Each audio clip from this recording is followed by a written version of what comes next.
పండగ అంటేనే సంతోషాల సందడి. అందుకే పండగ వచ్చిందంటే చాలు అడుగులన్నీ పల్లెవైపు మళ్ళుతాయి, పట్టణాలు ఖాళీ అవుతాయి. అయితే ఈసారి అందుకు భిన్నంగా 10 మంది కలిసి సంతోషాల నడుమ జరుపుకునే సంబురం పట్టణానికే వచ్చింది. పట్టణవాసులకు కనువిందు చేసింది. అందుకు ఆదిలాబాద్ పట్టణంలోని శ్రీ రామచంద్ర గోపాలకృష్ణ మఠం వేదికైంది. అసలు విషయానికి వద్దాం. ఆదిలాబాద్ పట్టణంలోని శ్రీ రామచంద్ర గోపాలకృష్ణ మఠం ఆవరణలో కొనసాగుతున్న మంథనం ఒక సంకల్పం కళావేదిక ఆధ్వర్యంలో జడకొప్పు కోలాటం ప్రదర్శనను ఏర్పాటు చేశారు. 5 రోజుల పాటు కొనసాగిన ఈ జడకొప్పు కోలాట ఉత్సవం పట్టణవాసుల్లో ఉత్సాహాన్ని నింపింది. ఈ ప్రదర్శనను మహిళలు, పిల్లలు ఆసక్తిగా తిలకించారు. పండగల సమయంలో పల్లెల్లో గ్రామీణులు తమ అలసటను మర్చిపోయేందుకు ఆటవిడుపుగా ప్రదర్శించే ఈ కళా ప్రదర్శనను ప్రత్యేకంగా సాధన చేసి పల్లెవాసులతో కలిసి పట్టణవాసులు కూడా ప్రదర్శించడం ప్రత్యేకం. పిల్లలు, మహిళలు కూడా కోలాటం కళాకారులతో కలిసి ఈ జడకొప్పు కోలాటం ప్రదర్శనలో పాలుపంచుకోవటం మరో విశేషం. అయితే ఈ జడకొప్పు కోలాటం సందర్భంగా కళావేదిక ఆవరణలో ఏర్పాటు చేసిన అలంకరణలు ప్రత్యేక ఆకర్షణగా నిలిచాయి. జడకొప్పు కోలాటం ఆడే పందిరిని కూడా అందంగా తీర్చిదిద్దారు. పశువుల అలంకరణకు వాడే జూళ్లు, బంతిపూలతో ప్రత్యేకంగా అలంకరించారు. పందిరి కింద కళాకారులు కోలాటం, జడకొప్పు కోలాటాలను ప్రదర్శించారు. అయితే అరుదైన జానపద కళల్లో ఈ జడకొప్పు కోలాటం ఒకటి. ఒక చేతితో కోల పట్టుకుని మరో చేత్తో చీర అంచును పట్టుకుని జానపద పాటలకు అనుగుణంగా లయబద్ధంగా కోలలు వేస్తూ గుండ్రంగా తిరుగుతూ జడ అల్లటం ఇందులోని ప్రత్యేకత. తబలా, డోలక్ వంటి వాయిద్యాలను వాయిస్తూ పాటలు పాడుతూ సాగే ఈ ప్రదర్శన ప్రేక్షకులకు కనువిందు చేసింది.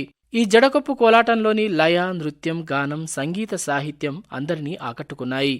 అయితే 5 రోజుల పాటు సాగిన ఈ ఉత్సవంలో భాగంగా కళాకారులు ఒక్కో రోజు ఒక్కో జడను అల్లి అలరించారు. ఓనామ జడ, తడక జడ, కృష్ణ జడ, మంగళహారతి జడ ఇలా 5 రకాల జడలను అల్లి ఆకట్టుకున్నారు.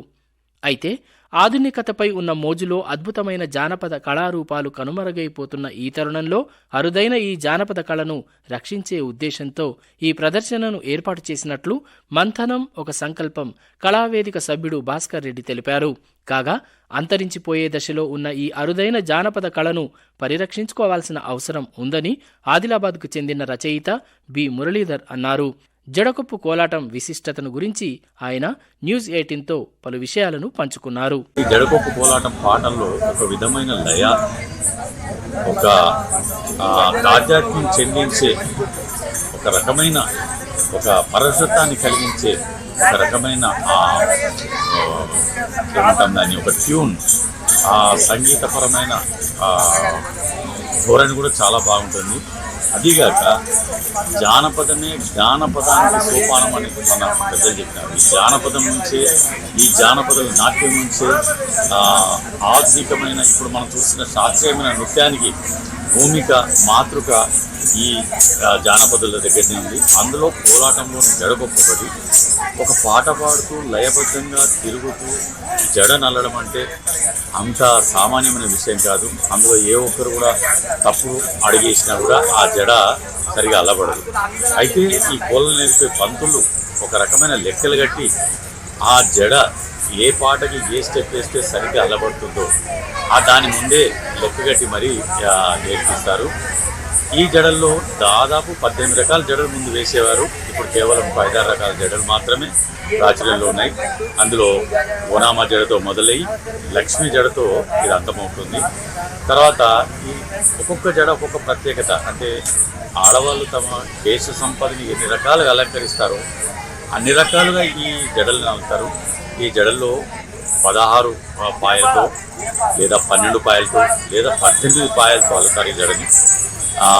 ఆడే వాళ్ళ సంఖ్యను బట్టి జడ యొక్క రూపం కూడా మారుతుంది.